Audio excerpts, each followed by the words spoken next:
Community members can understand what inspires in the meeting. The first step is really to regularize our DCC, okay? And then of course, by the structure of how it is done, these things move to the RCC, where they can be brought to the attention of the judge who is chair of the RCC. So there is one being organized, and the tentative date for it is the 10th of December.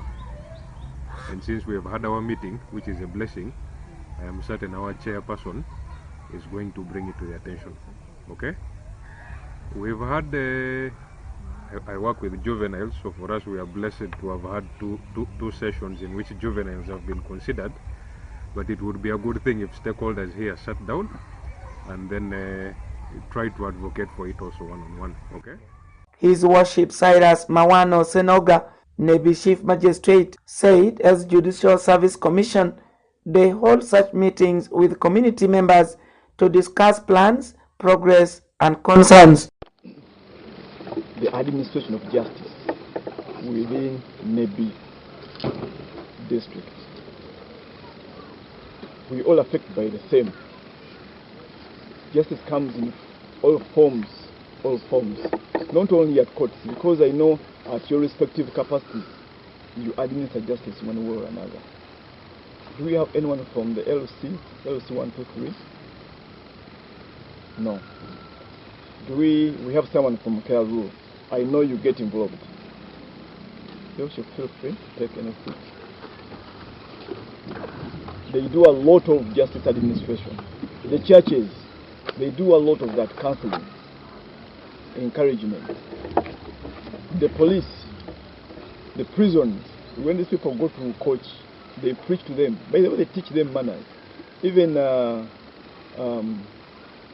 things, education, including the technical skills.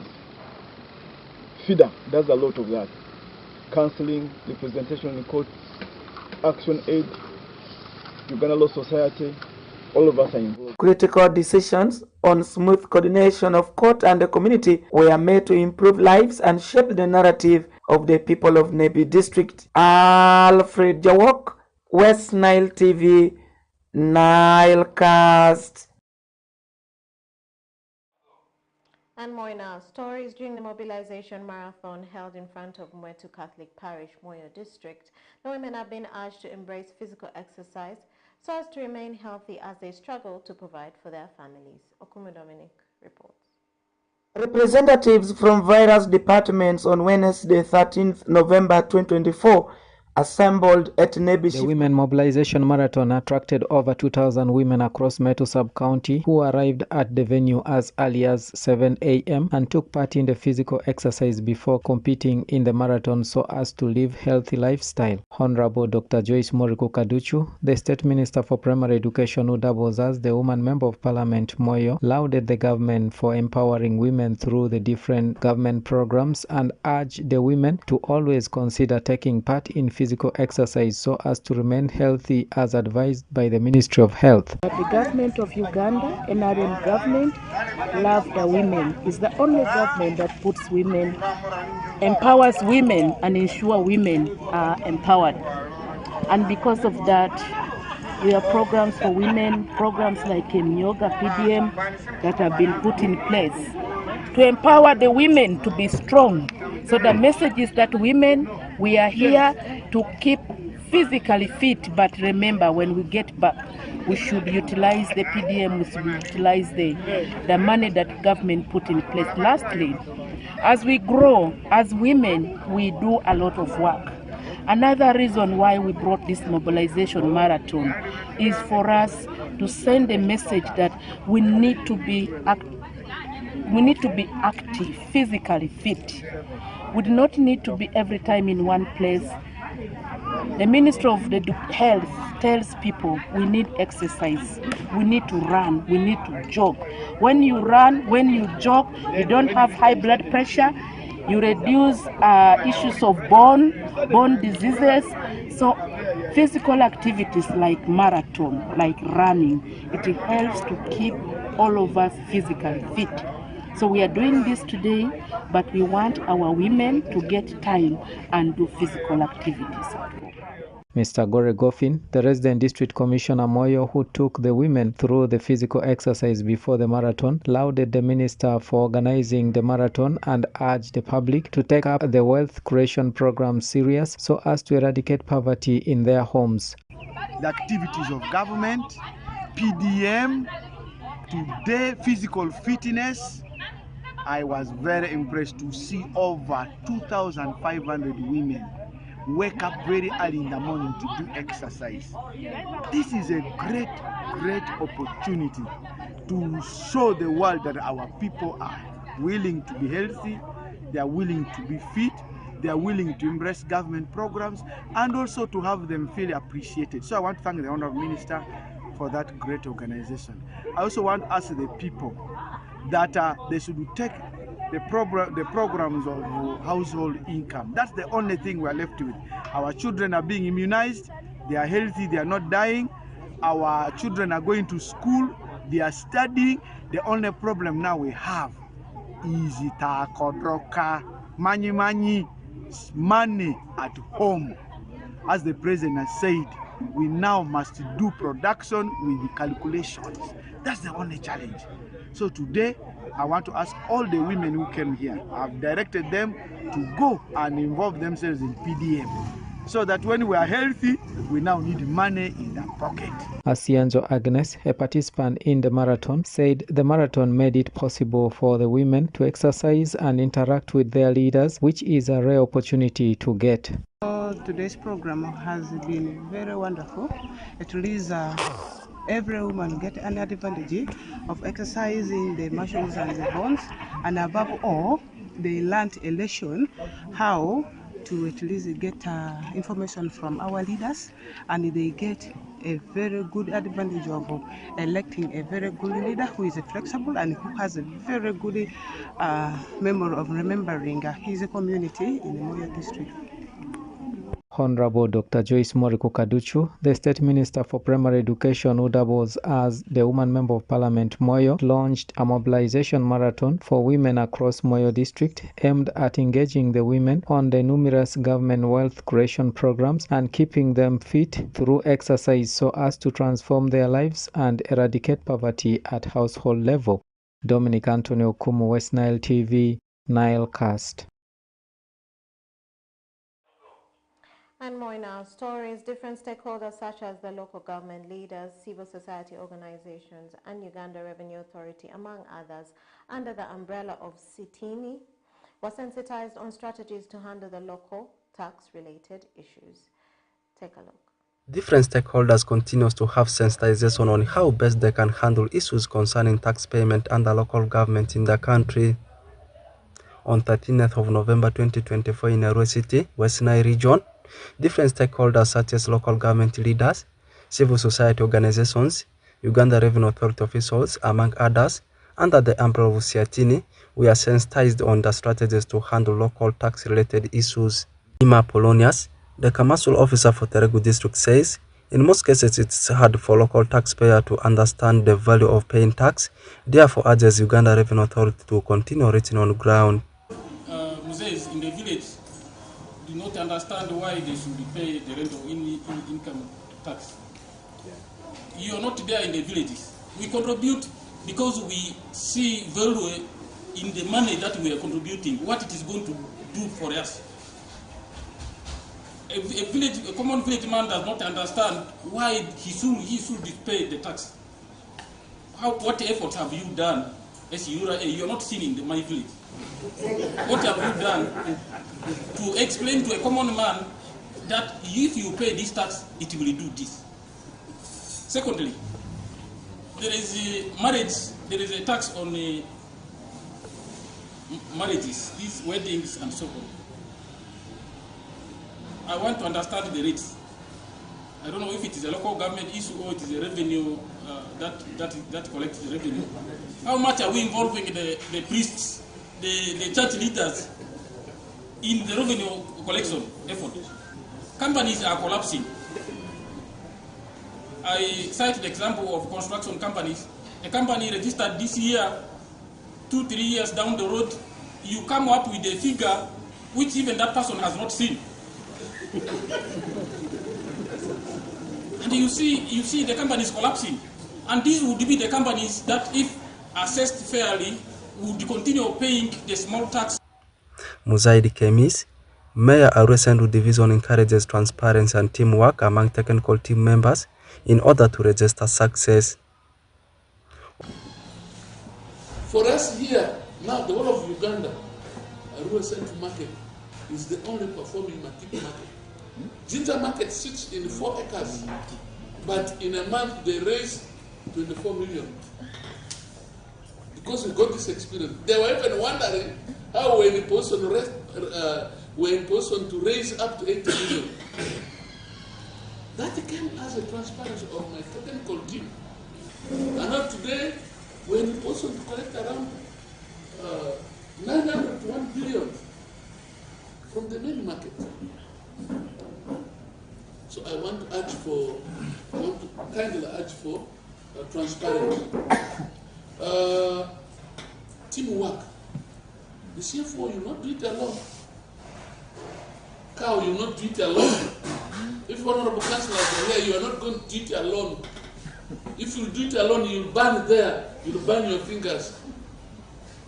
Please, as we attain this training, let us have teamwork. Omoni Patrick, a representative of Agents for Community Empowerment, who doubles as a representative of civil society organizations, says government will need to be transparent with CSOs and local taxpayers. Government needs to become more transparent in the way it does its business. And that transparency is what will translate into communities building confidence. And then communities will trust them with the resources that they have to do the work. Because if someone does not trust you, then he will have no reason to give you his money in terms of tax for you to do the job that you should do. And yet a government without taxes is actually not a government. Because where does government get resources other than tax? One of the officials of Uganda Revenue Authority says it's lack of knowledge amidst the local taxpayers, therefore they will continue to engage and sensitize them. The challenges we are facing, one, the knowledge gap. When you call the taxpayer for engagements, majority of them don't want to come. That means there's a lot of knowledge gap. Somebody doesn't know what to pay, how to pay it, and he doesn't want to know. Secondly, there is a knowledge gap of the benefit cost analysis, whereby somebody says that, why am I paying? Why am I paying these taxes? I'm not benefiting anything from it. Therefore, we have tried to engage, sensitize, simplify the payment of it, and do all it takes to let these people pay their taxes. The Revenue Authority is a central government body in charge of collection and assessment of specified tax revenue, administration, and enforcement of laws relating to such revenue. Whereas CIATIN is a non-governmental organization that works to promote pro-developmental trade, fiscal and investment-related policies and processes. Oraku Benson Pastore, West Nile Television Nilecast.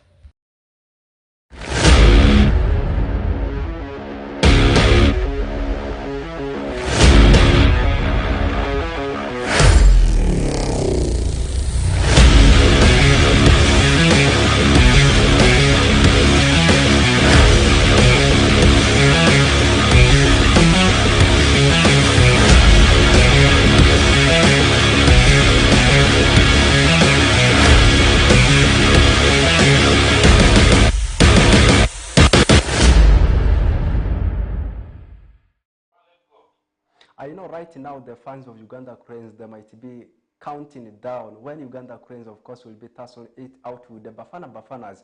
I am talking about Uganda's game with South Africa. As I speak right now, there was a very big encounter in that group, but let's leave that one there. You'll get the details. And also, what I don't want to leave out is Ugandan teams at large and also West Nile base sides, they are doing very well as far as the ongoing Bet Power FIFA Big League is concerned. Do you know what? Most of the teams from West Nile soil, they are overlapping on top of the log there, but let's go systematically. Actually, 2 games we have played before actually I get into the details of the stories. This is Oraku Benson Pastore, and I'm coming up with what is happening in the world of sports, as the latest developments in the world of sports. Don't forget that this is West Nile Television, and of course the program is what is happening in the world of news, and the other segment of news is attached with what is happening in the world of sports. As I said, let's now go systematically. 2 games we have played this evening in Bet Power FIFA Big League matches. There is ongoing international break whereby majority of the players, they are engaged with the national teams, but Bet Power FIFA Big League, the second tier of Ugandan football, is still going on. It's only the first tier, which is StarTimes Uganda Premier League, which is at a standstill. 2 games, as I said, we have played with Calvary right now, they're on form. They had an encounter with the team of Busoga, and that game ended in a barren draw. Remember, Busoga is one of the newly relegated teams from the StarTimes Uganda Premier League, and Calvary picking a draw against them is not all that bad result for the team of Calvary, and it also ended in a clean sheet, and the win pushes them with 11 points. Not only that game, also for the Western Islands, there was also another big encounter between the team of Paida Black Angels. I apologize for that.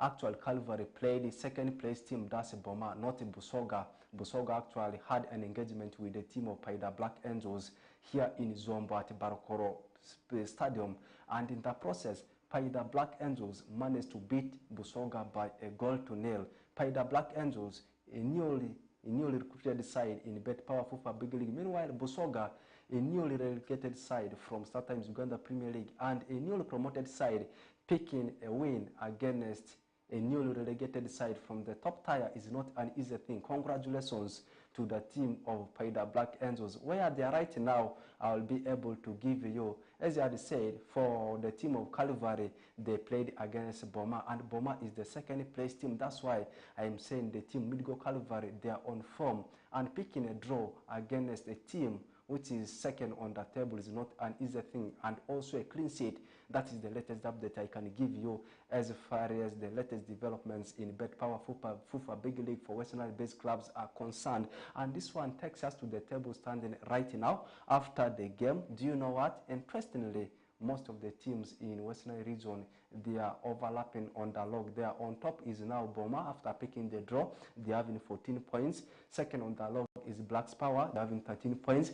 Third team, interestingly, is the team of Calvary. They are having 11 points, but they have played a game less. In case they win their game, of course, they will go to also 14 points. The team which is at number 4, interestingly, is the team of Paida Black Angels. They have played less games. They have played in total 5 games, and they have 9 points. And this is the only side which is still unbeaten in the league. Imagine a newly promoted side in the names of Paida Black Angels still unbeaten. Meanwhile, the team of Ontoparake is sitting at number 5 with something of around also 9 points. So this is how systematically it's going. Most of the teams we have in from West Nile region, they are all overlapping on top there. And this one takes us to the games that are set to be played over the weekend in Bet Power FIFA Big League, with the Buimba having a date with Gaddafi. By the way, all these games shall take place on 17th of this particular month, and which is Sunday, and the kickoff time is 4 p.m. East African time, Buimba up against Gaddafi, as Calvary again will be sitting at home to take on Busoga. Tige's homeboys is sitting at home, and they are welcoming Mbale's side called Kataka. Ndungaseze is taking a trip away to Maida. Meanwhile, for Ondoparaka, they will be staying at home in West Nile Derby, as they will be taking on Arue Hill Sports Club. Matches right now, Arue Hill Sports Club is based in Gulu, but still we can say it's West Nile based that's Derby. And this one now takes our trend to what is happening in the world of Total AFCON qualifiers. Interestingly, there was one game in Group K where our own Uganda Cranes is lying. That game ended in 3-2 in favor of the team of South Sudan over Congo Brazzaville. It is actually the first win for the team of South Sudan over Congo Brazzaville. Meanwhile, for Uganda, their game is tomorrow, and they will be tussling it out with a side called South Africa. And this game will be at at 4 p.m. East African time. I want to repeat it again.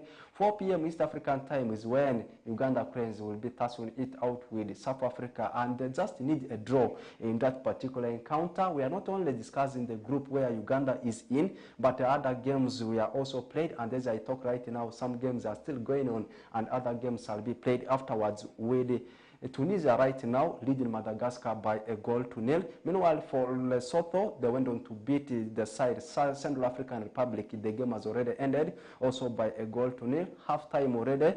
Rwanda still 0-0 with Libya. Meanwhile, Benin's game with Nigeria is going to be afterwards, and Algeria earlier on played into a barren draw with Equatorial Guinea, and South Sudan, as I said earlier on, had a 3-2 win over Congo Brazzaville. With Burundi right now, the game is in the second half. Still a barren draw with Malawi, and lastly Burkina Faso will be tussling it out with Senegal. What about in international break? No UEFA Champions League, no Europa, no any other top European league, but what is going on right now in Europe is UEFA Nations League.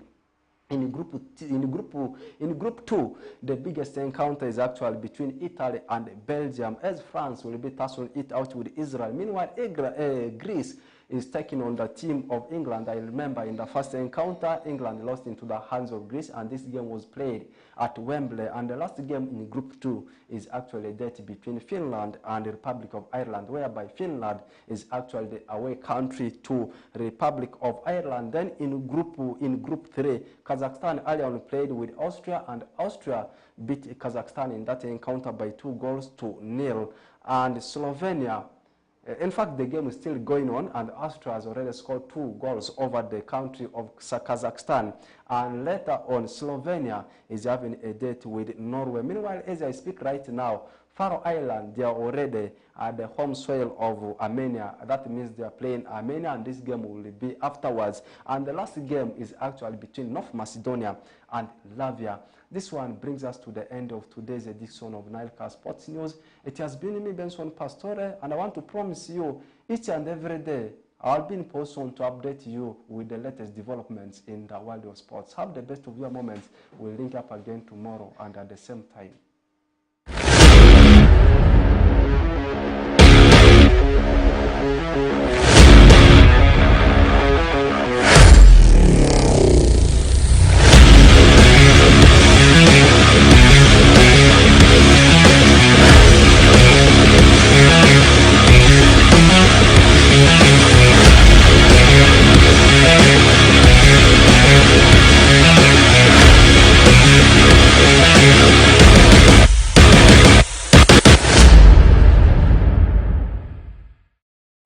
Thank you, Oracle Benson Pastore, for that sports news and that sports highlight. Viewers, we've come to the end of the Nilecast on Yon West Nile Television.